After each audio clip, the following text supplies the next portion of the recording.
Graça e paz a todos. Para você que está em casa, para quem está aqui eu já falei, né? Mas fica mais uma vez. Como é bom adorar ao Senhor, como é bom estar na casa do Senhor em adoração. Bom, irmãos, nós vamos nesta manhã conversar um pouquinho sobre o que Paulo ensina lá em 1 Tessalonicenses, no seu capítulo 4, tá? Então nós vamos tentar, vamos ver se o tempo vai deixar, trabalhar todo o capítulo. Então, abre sua Bíblia comigo, em 1 Tessalonicenses 4. Eu vou ler por partes, tá? Eu não vou ler o capítulo todo, até para a gente não misturar os temas, mas nós vamos lendo as partes, os parágrafos, né? E depois vamos meditar sobre eles. Deixa eu me ajeitar aqui, para que o vento não carregue tudo. O vento é muito importante nesta manhã, né? O calor está bem abençoado. Pronto, acho que vai. Irmãos, tentar dar para vocês aqui, conversar com vocês rapidamente sobre um contexto, mas sem se alongar demais, como introdução. A carta aos Tessalonicenses é uma das primeiras cartas escritas por Paulo, né? Acredita-se que Gálatas foi a primeira carta e depois Tessalonicenses por volta ali do ano 50, 51, né? Então, com certeza, muitos daqueles que tinham visto ou ouvido falar sobre a morte de Cristo estavam vivos ainda, né? Se Cristo morreu ali por volta do ano 30, 33, então muitos ainda estavam vivos. E já fica aqui até o meu conselho, eu vou falar sobre esse contexto, e é muito legal porque a gente tem um contexto lá no livro de Atos, no capítulo 17. Se você ler o capítulo 17 de Atos, você vai entender o que aconteceu, como começou essa igreja lá em Tessalônica. E o meu conselho a você é sempre esse, irmãos, ao ler a Bíblia, a palavra de Deus, a Bíblia, sempre procure entender os contextos, né? Sempre procure não somente ler versos soltos, mas capítulos inteiros e avançando para livros inteiros. E aí, com certeza, depois, por final, a Bíblia inteira, porque ela vai te dar assim, um entendimento muito legal das coisas, né? Muito interessante e profundo até. Por exemplo, ao ler Atos 17, nós vemos que acontece ali algo interessante. Está lá Paulo e Silas, na sua segunda viagem missionária, e ele começa a pregar aos Tessalonicenses. Alguns judeus creem, muitos gregos, né? O texto lá de Atos 17, versículo 4, vai dizer que é multidão de gregos, uma multidão de gregos acredita, e muitas mulheres de influência. Então nós começamos a ver o contexto, como que começou aquela igreja, como eram aquelas pessoas, a gente consegue saber até como eram os membros da igreja, para quem Paulo está falando. Então, talvez, se você ler só Tessalonicenses, cru, assim, você não vai saber para quem que Paulo está falando, quais seriam os possíveis problemas. Mas, se você já leu Atos, já te dá aí uma profundidade maior de saber como eram essas pessoas. Então, nós sabemos que muitos deles eram gregos, convertidos, muitos eram mulheres importantes e alguns judeus. E aí, como uma multidão de gregos creu, uma outra coisa que era comum naquela época aconteceu, a perseguição dos judeus para com essa mensagem e para com a igreja. Então, aquelas pessoas lá em Tessalônica, os judeus de Tessalônica começam a perseguir Paulo, e aí ele não mais prega nas sinagogas, mas começa a pregar em outro lugar, até o ponto da igreja decidir que seria melhor que ele saísse de lá. O texto lá em Atos 17, no versículo 10, vai dizer que eles enviam Paulo para Bereia, ou seja, Paulo, não fica aqui, você vai morrer se você ficar aqui. Não é nem o próprio Paulo que decide sair, mas você vê que é uma decisão ali, de repente, já da igreja de enviá-los. A gente não tem certeza de quanto tempo ele ficou em Tessalônica, mas sabemos que não foi muito tempo. E aí ele passa por outra cidadezinha chamada Bereia, e lá acontece a mesma coisa. Lá ele começa a pregar, pessoas se convertem, mas começa a haver uma perseguição, e ele desce mais, foge, ou sai de lá e vai para Atenas. Mas dessa ida de Paulo para Atenas, Timóteo e Silas ficam na Bereia. Paulo fica em Atenas e ele manda chamar esses discípulos. Ele fala, eu preciso saber o que aconteceu. Eu preguei nessas duas igrejas, isso a gente vê em 1 Tessalonicenses 2, Paulo falando sobre isso. Ele queria saber se o trabalho que ele tinha tido ali não tinha sido inútil. Ou seja, se não tinham sido sementes jogadas à beira do caminho, sabe? Quando você lança a mensagem, as pessoas recebem com bom grado, mas logo vem aí as tribulações do dia e aquela palavra se perde. Então Paulo tinha esse receio. E aí ele chama Timóteo de volta, Silas, e eles chegam a Atenas, e aí então, dali, eles partem para Corinto, e Paulo escreve essa carta, com tudo aquilo que ele ouviu de Timóteo, da igreja aos Tessalonicenses, e nós vamos ver em 1 Tessalonicenses 3, que foram motivos de louvor. Paulo ficou muito feliz com o que ele ouviu que aqueles irmãos estavam firmes, estavam buscando a santificação, que aqueles irmãos eram generosos, estavam abençoando todas as igrejas da Macedônia, mas também ele ouviu que havia ali alguns problemas, e aí ele escreve essa carta para tentar sanar esses problemas. Então, no comecinho da carta, no capítulo 1, é sempre aquele louvor e adoração a Deus. No 2, Paulo vai falar que ele sente saudade daqueles irmãos, que ele desejaria muito estar com eles, mas por diversas vezes ele tentou, mas o inimigo o barrou. Ele fala que Satanás o barrou de descer ou de subir até Tessalônica. Mas ele envia ali o irmão Timóteo, né? E ele envia Timóteo para fortalecer esses irmãos. Então ele envia um dos seus discípulos, um discípulo muito amado dele, nós sabemos, para aqueles que já leram as cartas de Paulo a Timóteo. Então Timóteo é enviado para fortalecer esses irmãos. E aí, no capítulo 4, nós vamos ver aqui o que a gente entende como corpo, as ordens, as instruções de Paulo. Então, nos primeiros capítulos ele tem a introdução, como eu falei, ele fala da saudade, ele fala por que ele está enviando Timóteo, ele fala das notícias que ele recebeu, e no 4 ele começa a ali dar as suas instruções daquilo que ele ouviu, tá? E nós vamos ver que muitas das coisas que ele ouviu têm a ver conosco, tá bom?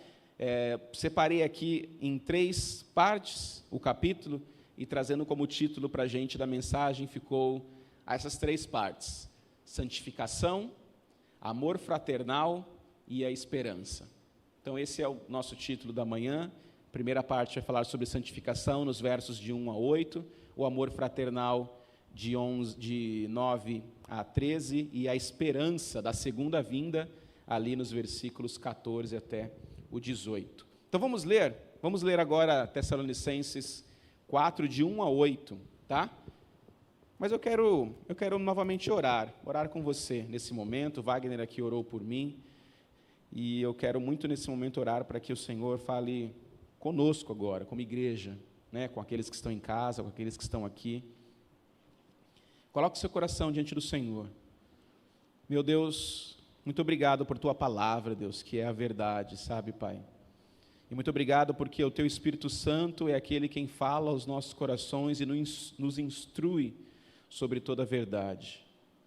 Tua palavra diz, como profecia do profeta Jeremias, de que o Senhor colocaria Tuas leis em nossos corações na nova aliança, de que o Senhor transformaria o nosso coração em pedra num coração novo. Então é o Senhor quem coloca a Tua verdade, a Tua para aqui, mas é o Teu Espírito Santo, Deus. Então usa-me, Deus, para conseguir transmitir a verdade, a Tua palavra é a verdade. Em nome de Jesus, fala aos nossos corações, que o meu coração e dos meus irmãos seja um terreno bom nessa manhã. Repreende, Deus, toda a artimanha de Satanás para barrar o avanço da palavra do Senhor, ou barrar o avanço da igreja do Senhor, pois nós sabemos que as portas do inferno não prevalecerão contra a Tua igreja. Então, em nome de Jesus, que após ouvir aqui essa mensagem, por causa do Senhor e do Teu Espírito Santo, possamos ser mais santos, possamos amar mais, e possamos sair daqui cheios da esperança no Senhor. Em nome de Jesus. Amém. Irmãos, eu vou tentar não me ater tanto aos papéis aqui, até por causa do movimento que está acontecendo aqui, mas fica comigo, tá? Então, você conseguiu a versão? Tem aí, a NAA?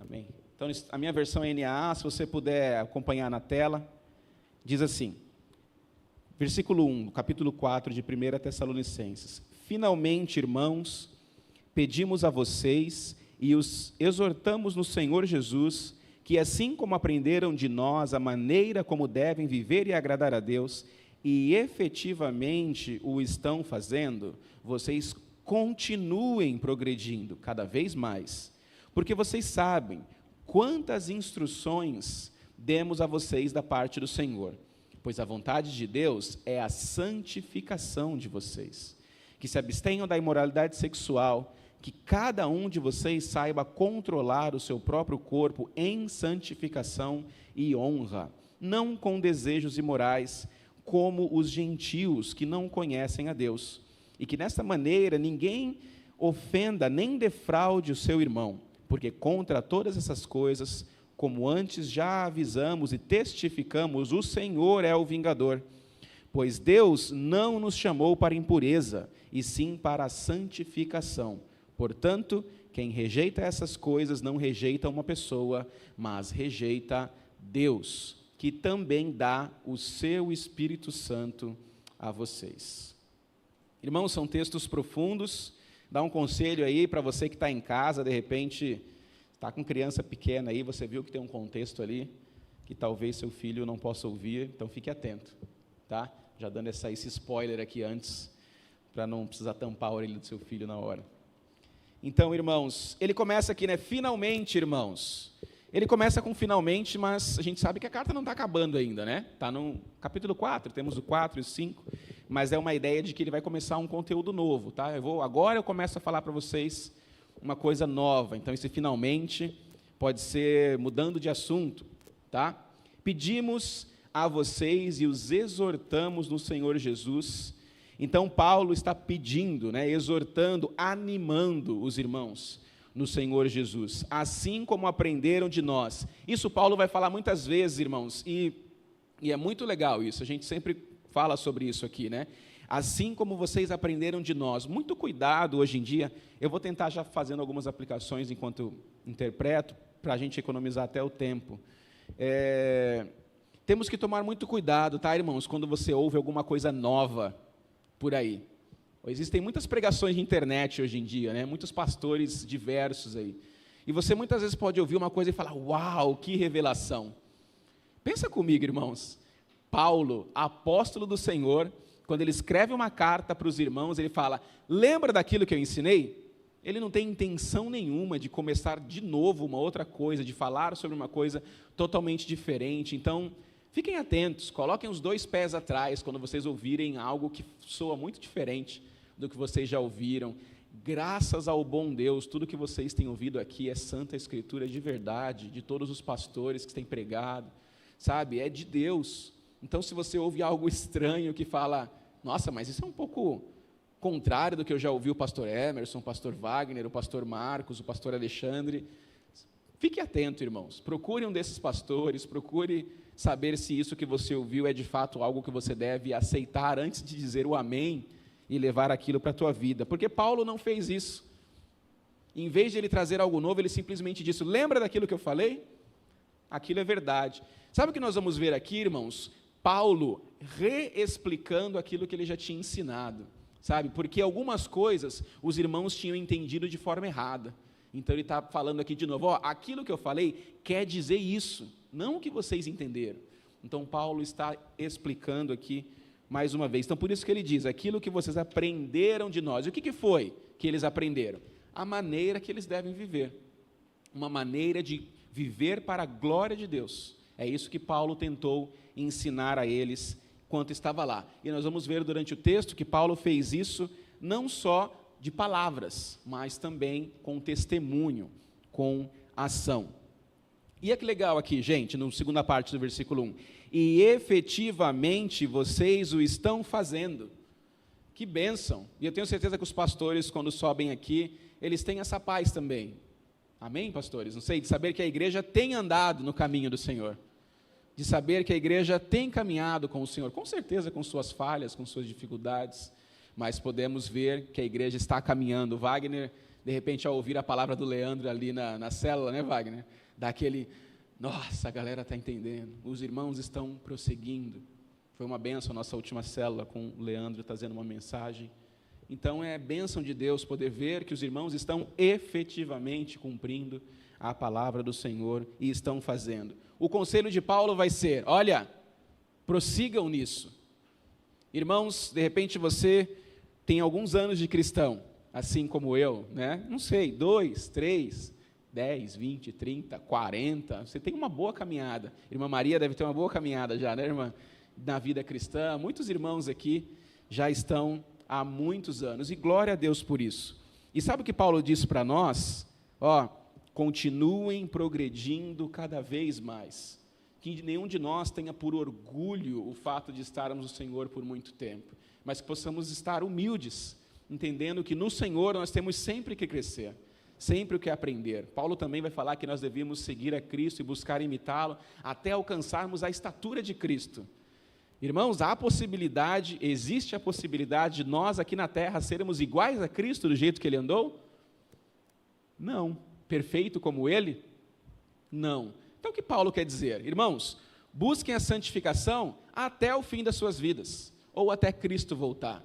Continuem em crescimento constante enquanto vocês estiverem aqui. Vocês não vão alcançar isso aqui, mas não parem, não desistam. Tá? Algo que nós vamos ver aqui aos Tessalonicenses também, irmãos, é que aqueles irmãos, eles estavam começando a relaxar um pouco, porque entendiam que Cristo logo ia voltar. Então, a maneira deles de viver aqui, de repente não importava muito, porque eles tinham aquele anseio eminente de que Cristo ia voltar a qualquer momento. Sabe, quando você fala assim, isso já aconteceu muitas vezes na história, não sei se vocês sabem, mas por diversas vezes foi lançado, principalmente aí nos anos 1900, né? Foram lançadas datas de que Cristo voltaria por algumas seitas religiosas, né? Jesus vai voltar em 1900 e tanto, e as pessoas, o que elas faziam? Vendiam as propriedades, elas abandonavam o trabalho para viver de uma forma assim: o Senhor vai voltar, então eu não preciso mais juntar dinheiro, não preciso mais cuidar da vida, não preciso mais cuidar do meu corpo, eu posso viver de uma forma de curtição, porque curtição eu digo não em pecado, mas largada, desregrada, porque o Senhor está para chegar. E aí Paulo viu isso nos Tessalonicenses. De repente Timóteo falou, eles lá não entenderam a volta de Cristo, eles estão vivendo de uma forma em que, como se Cristo fosse voltar a qualquer momento, mas ainda assim vivendo de forma desregrada. E não era isso que Paulo queria, né? E ele continua no versículo 2, né? Porque vocês sabem quantas instruções demos. Essas instruções, essa palavra instrução aqui, queridos, ela dá uma ideia de algo, um contexto militar, sabe? Um mandamento mesmo. Vocês sabem quantas instruções, ou seja, quantos mandamentos demos a vocês. Paulo aqui, até mesmo sem falar sobre isso, ele testifica o seu apostolado, né? De que ele era um apóstolo segundo o que Jesus chamou ele para ser apóstolo. Então, o que ele mandava, o que ele falava, era de fato do Senhor, palavra do Senhor. E também isso fica para nós, né? A palavra do Senhor, seja ela nas cartas, nos evangelhos, ela é palavra de Deus para as nossas vidas, é mandamento, tá? Entenda assim. Pois a vontade de vocês, vai dizer o versículo 3, pois a vontade de Deus é a santificação de vocês. Essa é a vontade de Deus para as nossas vidas. Lemos isso em Efésios, não sei se você lembra, quando eu ensinei sobre isso, lá de casa ainda, na época que estava tudo online, né? Que Deus nos chamou para a santificação. Esse é o chamado. Vocês sabem a questão da santificação, né? É uma separação das coisas impuras. Você já parou para pensar e sabia que essa palavra santificação é uma palavra totalmente cristã? Ela não existe fora do contexto cristão. Não existe santificação fora do contexto cristão. Então é uma palavra somente para aqueles que foram chamados por Cristo. Se você entende no seu coração que um dia Cristo te chamou para fazer parte do seu rebanho, a santificação é para você. No momento em que você creu que o Senhor Jesus seria o Salvador da sua vida, entregou a sua vida a Ele, rendeu-se a Ele, a partir daquele dia começou uma crescente de santificação. Aí você pode pensar agora, crescente, Rafael, será que está crescente na minha vida? Aí é a reflexão que a gente vai ter, né? Como está esse processo de santificação em nossa vida? Esse processo de santificação vai se dando através do momento em que nós vamos nos distanciando do pecado e vamos cada vez sendo mais cheios do Espírito e cheios do amor. Cada vez mais estaremos refletindo o reino dos céus aqui na terra. E aí também você começa a pensar quão a sua vida tem refletido esse reino dos céus. Está aqui, gente, como nós devemos agir, né, na palavra de Deus.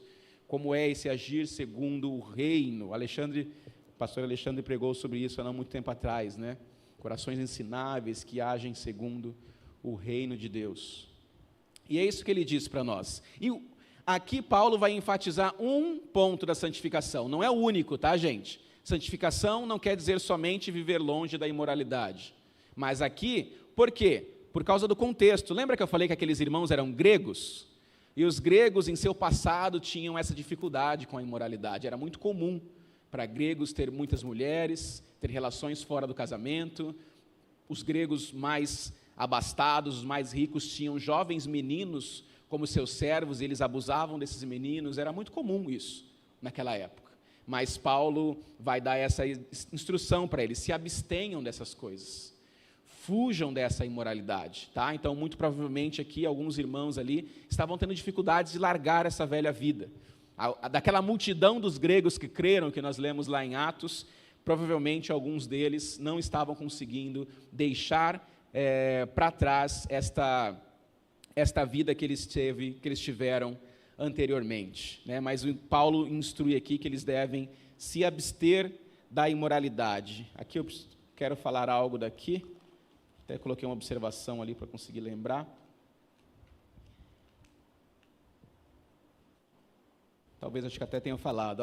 Fazer a vontade de Deus inclui, entre outras coisas, a santificação. Santificação é um processo contínuo de tornar-se cada vez mais livre do pecado e mais cheio de amor. A santificação é o processo na caminhada de todo cristão genuíno.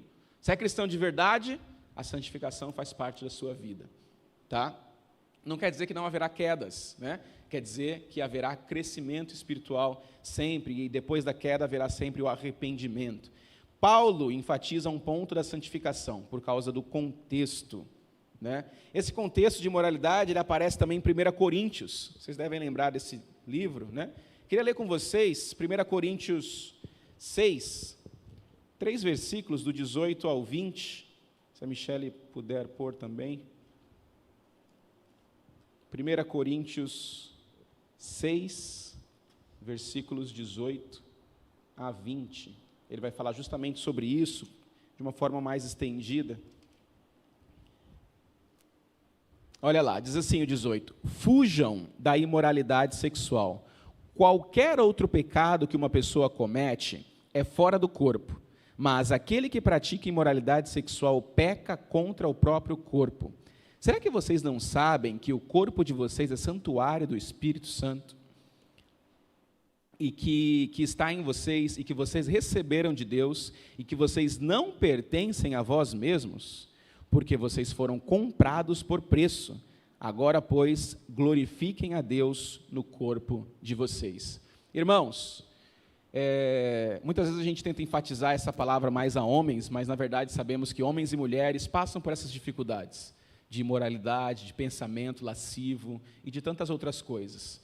Paulo nos instrui aqui, e ele vai trazer até assim uma certa responsabilidade para a gente muitas vezes tem essa questão de falar: Senhor, me ajuda, Senhor, Senhor. Claro que devemos orar e clamar, mas olha o que ele diz no versículo 4, voltando a 1 Tessalonicenses 4, né? Olha o que ele fala: que cada um de vocês saiba controlar o próprio corpo. Olha isso. Deus está nos ajudando, nós estamos no processo de santificação, o Espírito Santo trabalhando em nós. Mas, irmão, você precisa cooperar com isso, né? Você precisa cooperar com isso. E isso a gente pode aplicar em diversas situações. De repente, aquele namoro que está aí mais abrasado, pelo que eu bato o olho aqui, não vejo nenhum namorando, né? Mas talvez em casa aí você está com sua namorada, ou tem uma namorada. Fuja desse relacionamento mais abrasivo, mais de contato. Entenda que no Senhor não é essa a vontade de Deus. A vontade de Deus é a santificação. Você vai ver aqui no versículo 6 que quando você faz isso, você defrauda o seu irmão, você engana, você explora o seu irmão. E diz que o Senhor é vingador daqueles que fazem isso. Olha isso, irmãos. Então, fuja desse relacionamento abrasivo. Você, de repente, que já é casado e e se vê envolto em conversas de gracejos imorais no trabalho, conversas torpes, né, conversas com mulheres ou mulheres com homens, ou até mesmo entre grupos, fique atento, irmão, que cada um de vocês saiba controlar o seu corpo. E o legal desse versículo, olha, está aqui, que cada um de vocês saiba controlar o seu corpo. No original, o texto pode dizer assim, que cada um arrume uma mulher. Olha que diferente. Que cada um arrume uma mulher. Se você lembrar de Coríntios, você vai ver que Paulo dá essa instrução. Aqueles que não conseguem ficar solteiros, que se casem. Não fiquem por aí ardendo em chamas, né? Ardendo em chamas, desculpa o jeito que eu falei, sem querer. Mas é uma instrução de Paulo, tá? Que cada um arrume uma mulher. Por quê? Porque você sabe que ali você consegue se acalmar. E isso é um outro conselho de Paulo que nós temos que ter muito cuidado. Casados, nós falamos sobre isso no último curso que tivemos, né? Aliança ali. Irmãos, evite se abster das relações. Evite isso, você que é casado, tá? A não ser que seja de um consenso mútuo do casal, por alguma questão de medicação, tem as questões de parto, tudo mais, né? Menstruação, tantas coisas que às vezes os irmãos de fato precisam se abster. Ou, como Paulo diz, vocês decidiram separar um tempo de jejum e oração, mas irmãos, que isso não se prolongue por muito tempo. Não são palavras minhas, tá? Estou parafraseando o que Paulo fala em 1 Coríntios 6 e 7. Então, não se abstenham. Ah, já tem 4 meses. Conversa, irmão. Senta com teu marido, conversa. 5, 6, 7 meses, não sei. Eu não tenho coragem, Rafa, de conversar com ele. O que a Bíblia diz? Às vezes a gente entende palavras que a Bíblia trata diversos assuntos, a gente não consegue trazer para o casamento. Mateus vai dizer que se você tem algo contra o seu irmão, o que você deve fazer? Você deve chamar um outro irmão. O seu marido não é seu irmão? Sua esposa não é sua irmã? Se você tem algo contra o seu irmão, o responsável do Ministério de Famílias aqui, pastor Alexandre, chama ele. Me ajuda, pastor. Não no sentido de ajuda, sabe? Não é para pôr ele na roubada, não. Me ajuda, pastor. A gente está com essa dificuldade, sabe? Se você não consegue conversar você mesmo, faça isso prosseguir. Não pare, tá? Não ache que isso é normal, que isso deve ser assim. A palavra de Deus nos instrui a não ficar desta forma, tá ok? Então, isso eu falei sobre essa questão agora, né, de não se afastar um do outro, mas em todas as outras, tá? Se você está namorando e está com dificuldade, não consegue sozinho, se você está com dificuldade com seus olhos, né? Está olhando demais coisas que não devem nesse aparelho ou no computador, e não está conseguindo se livrar sozinho, converse com alguém, tá bom? Chame um dos pastores, porque ao confessar o seu pecado, a palavra diz que você será sarado, né? Confessai os vossos pecados uns aos outros para que sejam curados, diz o texto de Tiago. Falando ali sobre saúde, mas creio que podemos aplicar também sobre essa questão. Tá? Novamente, voltando aqui, né? Então, o versículo 5 vai dizer que a gente não deve viver com esses desejos imorais como os gentios que não conhecem a Deus. Então, é isso que eu falei. Ele estava instruindo os tessalonicenses a não viver como os gentios, mas viver de uma forma diferenciada. Vocês não podem viver como viviam anteriormente, homens, amigos, que viviam consumindo, seja a pornografia, seja o sexo aleatório antes de se casar, porque viviam nesse contexto. Não vivemos mais essa vida. O Senhor nos chamou para uma nova vida, sabe? O Senhor te chamou para uma nova vida, tá? Novamente, procure conversar com alguém, porque há libertação no Senhor Jesus, amém? Em todos os assuntos, há dificuldade no pecado, há poder em Cristo para te libertar desse pecado. Sabe, irmão, não quer dizer que nós sabemos que nessa vida lutaremos contra a carne, contra o pecado, até Cristo voltar, mas sabemos que não precisamos ficar presos a um pecado a vida inteira. O Senhor pode te libertar nesta área, tá? Eu sou o testemunho disso, de que o Senhor pode libertar. Pode, se você quiser conversar comigo um dia para ouvir sobre esse testemunho, eu conto, não tenho vergonha não. O Senhor me libertou, tá? Da impureza, nesse sentido de olhos, nesse sentido de coisas que a gente não deve fazer, porque não queremos defraudar os nossos irmãos, não é verdade? Olha o que vai dizer o versículo 6 ali, que nessa matéria ninguém ofenda nem defraude o seu irmão. Então são alguns motivos, Paulo vai dar 3 motivos para que a gente não viva em imoralidade. Primeiro, porque quando fazemos isso, enganamos, defraudamos o irmão, tá? Estamos usando o irmão. Quando você que é namorado e abusa, você está ferindo, está usando essa pessoa. Quando você é casado e fica vendo coisas no seu celular, você está pecando contra o seu corpo, né? Então você está defraudando a sua esposa, o seu leito que devia ser sem mácula, como dizem Hebreus, tá bom? Então, porque o Senhor, porque não devemos defraudar o irmão, porque ele não nos chamou para a impureza, vai dizer o versículo 7. Deus não nos chamou para a impureza. Não foi esse o teu propósito, irmão. Você foi chamado para viver em novidade de vida. Semana passada foi falado sobre o poder do Evangelho pelo pastor Wagner aqui. Esse poder pode transformar hoje, irmãos. Acredita nisso. Para de achar que a sua vida ela tem que ser desse jeitinho que ela é sempre. Desejo no Senhor de que você viva com o Espírito Santo, que o Espírito Santo transborde na sua vida. E não dá para o Espírito Santo habitar onde o pecado está ali. Mas onde abundou o pecado, superabundou a graça. Há certeza no Senhor de que se você está vivendo uma dificuldade hoje, o Espírito Santo pode livrá-lo disso. Em Cristo, não pelas suas próprias forças, tá? Não, eu não vou contar para ninguém, eu vou tentar sozinho. Não faça isso, irmão, preste contas. Porque há libertação em Cristo. Amém? Nós vamos passar para a segunda parte agora. Não vou me alongar mais, tá? A segunda e terceira parte são mais curtas, mas eu vou beber uma água aqui.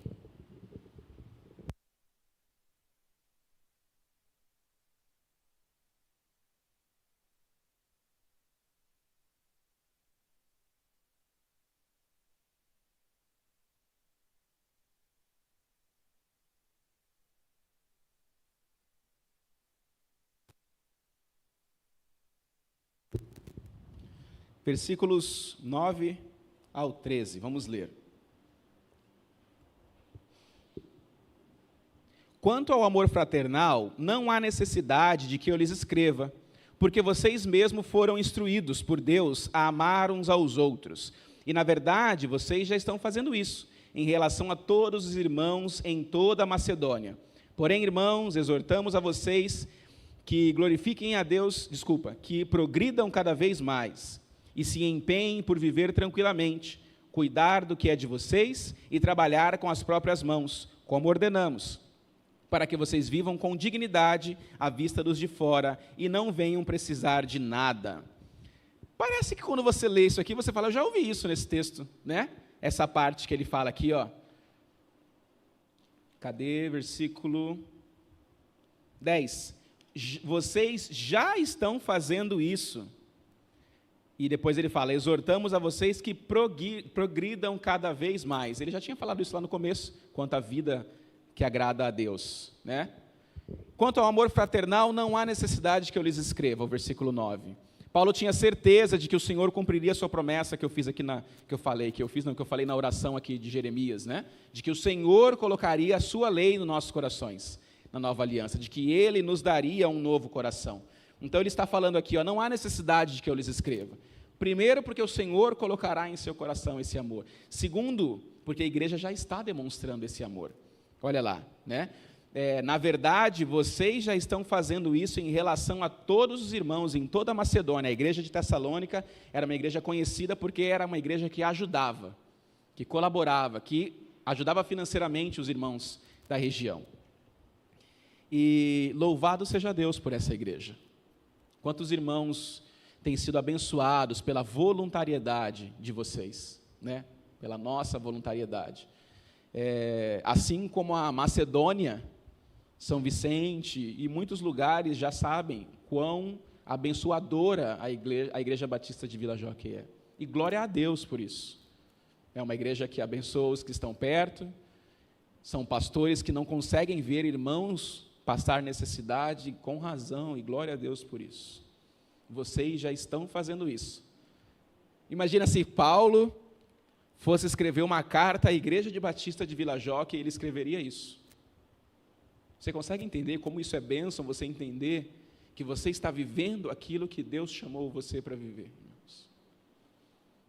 A palavra do Senhor, ela não só nos traz confronto, mas ela nos traz conforto e ela nos mostra se nós estamos vivendo no caminho do Senhor.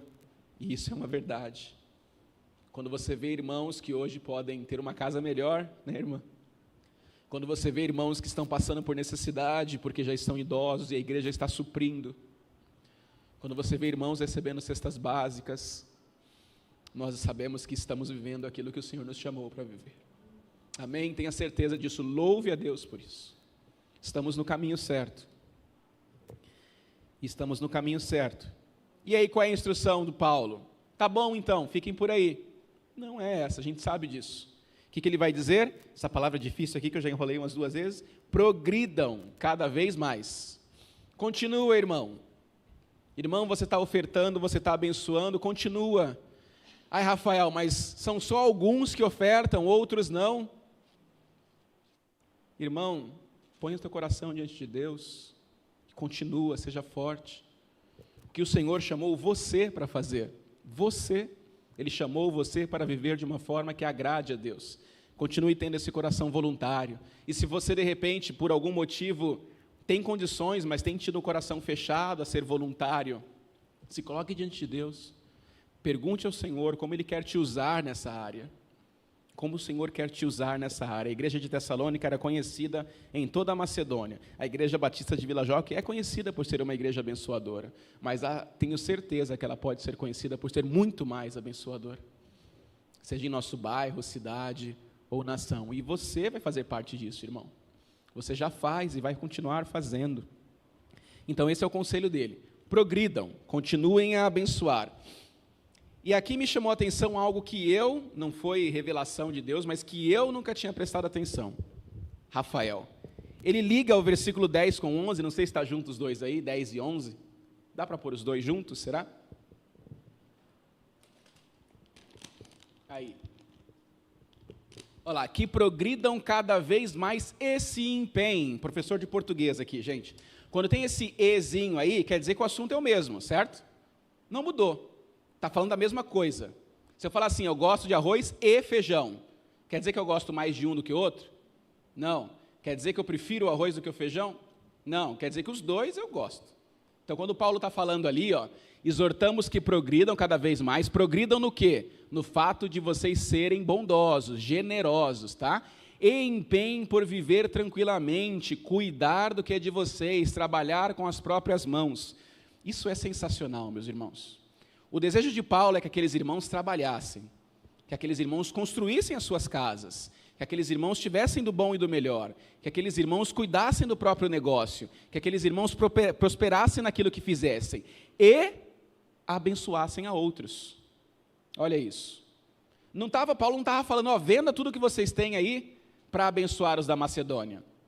Larga a mão, abandona tudo que você tem, para de trabalhar. Não foi isso.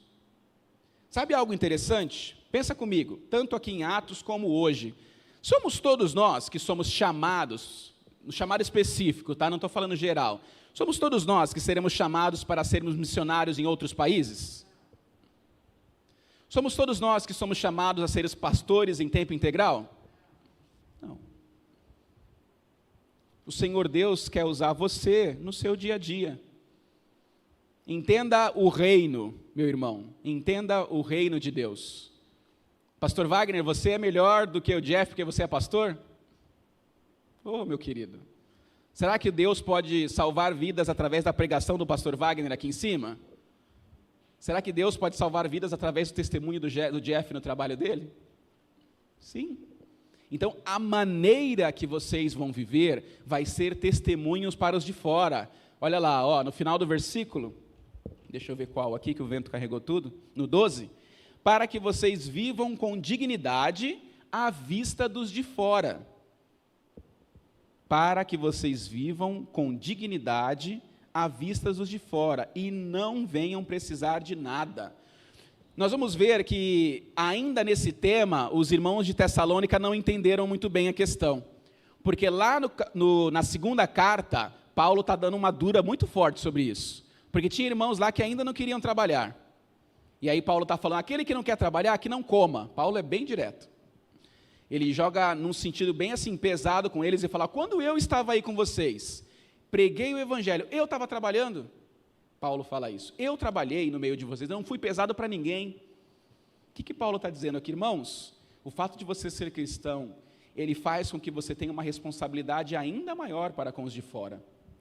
Tá? Então, trabalhe, progrida no seu trabalho. Você precisa entender que uma promoção tua no teu trabalho glorifica a Deus. Você entende isso? Que você ganhar mais glorifica sim a Deus. Então, irmão, não pare, seja de estudar ou de desejar progredir, você que está aí em idade, né, de que está trabalhando, pense nisso, o Senhor quer te usar. E aí Ele vai te usar com testemunho, Ele vai te usar com a palavra de Deus, Ele vai te usar com você sendo generoso. Quer uma pessoa do mundo uma pessoa que não é cristã, ficar mais constrangida do que ver um irmão sendo voluntário na questão financeira? Quem não já viu isso, né? Ah, não, às vezes coisa é simples, não, isso eu pago, deixa. A pessoa que não é cristã, ela vai olhar e vai falar, mas como assim? Né, de repente chega lá uma cesta básica, chega uma ajuda, e aí um familiar daquela pessoa que está recebendo não é cristão, e ela está vendo a generosidade da igreja. O irmão Francisco testemunhou sobre isso aqui numa situação, um dia desses, né, de ser voluntário, como deixou uma pessoa, né, Francisco, assim, a pessoa ficou sem reação ao ver a voluntariedade, a generosidade da igreja. Então, irmãos, Deus vai te usar, vai te abençoar lá no teu trabalho, para que você ganhe muito dinheiro e possa abençoar os outros, amém? Creia nisso, irmão. Creia nisso, se Ele quiser, é claro, né? Às vezes Ele não vai querer, Ele vai querer que você tenha ali o seu trabalho maneiro, que ganhe um salário maneiro, e você vai glorificar a Deus da mesma forma, vai testemunhar ao Senhor da mesma forma. Indo para o final, versículos de 13 a 18, já encerrando. Irmãos, não queremos que vocês ignorem a verdade a respeito dos que dormem, para que não fiquem tristes como os demais, que não têm esperança. Pois se cremos que Jesus morreu e ressuscitou, assim também Deus, mediante Jesus, trará na companhia dele os que dormem. E pela palavra do Senhor, ainda lhes declaramos o seguinte: nós, os vivos, os que ficarmos até a vinda do Senhor, de maneira nenhuma precederemos os que dormem, porque o Senhor mesmo, dada a palavra de ordem, ouvida a voz do arcanjo, ressoada a trombeta de Deus, descerá dos céus, e os mortos em Cristo ressuscitarão primeiro. Depois nós, os vivos, os que ficarmos, seremos arrebatados juntamente com eles entre as nuvens, para o encontro com o Senhor nos ares, e assim estaremos para sempre com o Senhor. Portanto, consolem uns aos outros com essas palavras. Ô glória, como disse Francisco. Glória a Deus por isso. Paulo está dizendo aqui que tinha alguns irmãos ali que não estavam entendendo a questão da morte. Estavam, em 13 diz isso, né? Não queremos que vocês ignorem a verdade a respeito dos que dormem. Que não têm esperança, né? Para que não fiquem tristes como os demais que não têm esperança. Paulo não está dizendo aqui que nós não devemos nos entristecer por um ente querido que parte, mas até porque nós vemos um testemunho disso aqui em Atos, quando Estevão morreu. Atos 8:2 vai dizer que a igreja lamentou profundamente a morte de Estevão, tá, irmãos? Mas esse lamento que nós temos não é um lamento como aqueles que não são cristãos. Lembra que eu falei que esses irmãos eles eram gregos? Para os gregos, quando se morria, acabava tudo. Acabou. Morreu, terminou. A vida ela é limitada a este plano. Mas os cristãos não tinham que ter esse medo. Pelo que ele fala aqui da segunda vinda de Cristo, havia um medo também nos irmãos de Tessalônica de que aqueles que morreram poderiam perder a volta de Cristo. Cristo ia voltar e eles morreram, eles não iam ver. Então, eles não tinham um entendimento correto nessa questão. Estávamos conversando um pouco sobre isso aqui, né, antes do culto. Irmãos, quando Jesus voltar, aqueles que dormem ressuscitarão primeiro. Então, que você entenda sobre isso, que um ente querido que partiu, ele está com o Senhor. Sua alma está com o Senhor, glorificando a Deus no estado intermediário neste momento. O seu corpo está na sepultura. Imagina Jesus Cristo voltando hoje conosco aqui, Maranata, e o Senhor vem, e o que vai acontecer? Aqueles que dormem ressuscitarão, Jesus Cristo vindo dos céus, com as almas que estão lá adorando ao Senhor, vem todo mundo junto. Aqueles que dormem, os corpos são glorificados, ressuscitados, e os nossos corpos que estamos aqui seremos transformados por um corpo glorioso, o corpo que Cristo tem lá no céu, hoje, ao lado de Deus, por causa da ressurreição. Olha que glória isso, né? E aí você vai poder ver, eu vou poder ver aquele ente querido que partiu. Não acredite nessa ideia de que não entenderemos nada, de que não veremos ninguém, não conheceremos. Irmãos, isso não é verdade. Ele está consolando, Paulo está consolando os cristãos com essa palavra. Olha, a gente não vai antes daqueles, a gente de forma alguma precederemos aos que dormem. Ou seja, a gente não vai primeiro do que eles. Estaremos juntos, todos juntos, glorificaremos ao Senhor. O versículo 14 vai dizer: pois se cremos que Jesus morreu e ressuscitou, irmãos, aqui a verdade central do Evangelho vem à tona. Paulo falando para eles: irmãos, vocês não acreditaram que Jesus veio em carne, que ele morreu na cruz e que ele ressuscitou ao terceiro dia com corpo, ele foi tocado, ele foi visto por irmãos? Vocês não creram nisso? Então, se aconteceu isso com Cristo, também será assim com vocês. Vocês também terão esses corpos. Lá em 1 Coríntios, Paulo vai dizer que se a gente não crê nisso, nossa fé é inútil. Se a gente não crê nessa verdade, nossa fé é vã. Então, creia na verdade, que quando Cristo voltar, você vai ter um corpo novo, glorificado, eterno, né? A morte não terá mais poder sobre ele. Você verá aqueles que se foram, aqueles que dormem. E aí, juntos, os que estão vivos, Paulo diz, né, no versículo 15, ainda desse mesmo texto, olha lá, Paulo tinha também essa esperança de que Cristo voltaria, mas ao mesmo tempo ele diz que é algo para todos os tempos, nós, colocando ele no meio ali, né, os vivos que ficarmos até a vinda do Senhor. Então, ele acreditava que todos ali juntos seriam levados, né? Isso aqui sim é uma revelação dele, né, pela palavra do Senhor, algo que foi revelado. E o 16 vai dizer, olha esse momento, pensa aí comigo, irmão, tenta pensar nesse momento acontecendo, para a gente encerrar aqui. 3 barulhos aqui precederão a volta de Cristo. E de repente você que assistiu Deixados para Trás há muito tempo atrás, que isso se desconstrua na sua cabeça. Quando Cristo voltar, não vai ter um lugar na terra que não vai ver esse acontecimento. Tá? Todo mundo vai ver isso acontecer. Olha 3 coisas aqui que diz o versículo 16. Porque, olha a ordem das coisas, né? Dada a sua palavra de ordem. Lembra lá de Jesus falando para Lázaro: Lázaro, vem para fora, uma palavra de ordem do Senhor. Não vai ser essa palavra, mas uma palavra como essa, com este mesmo poder e autoridade. Então, dada a palavra de ordem do Senhor, a voz do arcanjo sendo ressoada. Na Bíblia só tem relato do arcanjo Miguel, né? O único arcanjo, então talvez seja o próprio Miguel falando algo aí também. E o som da trombeta, né? Era um costume ali de Israel, aquele som de trombeta antes das batalhas, antes das assembleias do Senhor. Então, ao som dessas 3 coisas, da palavra do Senhor, da voz do arcanjo e do som da trombeta, aí, depois desse som, o Senhor descerá dos céus. E os mortos com Cristo ressuscitarão, e nós vivos também, os que ficamos, seremos arrebatados, seremos tirados. É por isso que o texto lá, Jesus fala sobre isso, né? 2 estarão no campo, e um ficará e o outro será tirado. Lembra desse texto? Não quer dizer que o outro não vai ver o que está acontecendo. Não quer dizer que vai ficar, e agora, o que aconteceu? Vai saber o que está acontecendo sim, tá bom? Ele vai saber o que está acontecendo. Vai lamentar no dia, né? Será o dia em que todo joelho se prostrará diante de Cristo. Então nós juntos, olha o que o versículo 17 vai dizer, que nós iremos nas nuvens para o encontro do nosso Senhor. Imagina uma comitiva de festa, de barulho, de som, de cânticos, de louvor. Nós juntos subiremos, todos, os vivos e os que dormem no Senhor, para encontrar com o Senhor nos ares, glorificando a esse Senhor. E Paulo encerra aqui dizendo que estas palavras devem consolar os nossos corações.